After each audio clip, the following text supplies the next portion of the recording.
what I used to hate. I said it's okay. It's not every time you have to bring out your cane because you want to correct a child.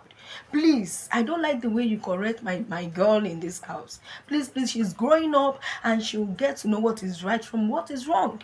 So every time you have to, you have to scold a child, just leave her for me. Because I'm the one who carried her for 9 months in my womb. And I know what that means. I know how I gave birth to my girl. You welcome to my channel today, beautiful people. It's always a wonderful thing to be here because of what the Spirit of God is helping us to understand. The Bible says in the book of Proverbs chapter 13 verse 24 that he who spares the rod hates the child. And there is a common saying that says, spare the rod and spoil the child. Today, let me talk a little to our mothers, even our fathers as well. You are always shouting, you are always angry, you are, always disposed. You are always indisposed when your husband is trying to correct the child. As good parents, we are expected to correct the child in the like manner. We are expected to correct our children so that they will have the understanding that we are on the same page concerning what they are expected to do. If you are that woman that is always quarreling with your husband, you are not happy anytime your husband tries to talk to your child or to scold your child, you need to turn a new leaf because you are not giving a good example to that child and you are not doing the right thing. And on the side of some men as well, when the woman is there trying to put the child right, they will be like, oh, just leave the child, you complain too much, you yell too much and all of that. We have to balance the issue of discipline in the lives of our children. We have to be close to them. Our children are expected to be our friends, in short, our best friends that they can confide in. But when we see anything that is contrary to how a good child should behave, we should not hesitate to correct them. And when your husband or your wife is correcting a child, you don't have the right to stand right there in the presence of a child and and take it on with your husband or your wife that why would he or she correct a child in that manner. Let's try to lay very good legacy for those children. Whatever is needed to be corrected, even as they are growing as small as they are.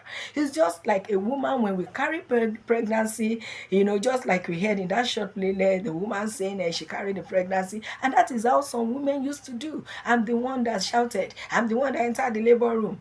Thank God for your life that you have the privilege. But that child has been given to you for you to train. He has not been given to you, or she has not been given to you to get spoiled in your hand. Because if she gets spoiled, she will bring shame back to the home. And that shame will come directly to your face. I pray our children will not bring shame to us. Let's correct our children. In the last video, we talked about, charity beginning at home, taking care of our children from home, teaching them the right things and how to behave in the society. So when one of us is correcting the child or the children, we are expected to also go in the same line with our spouse.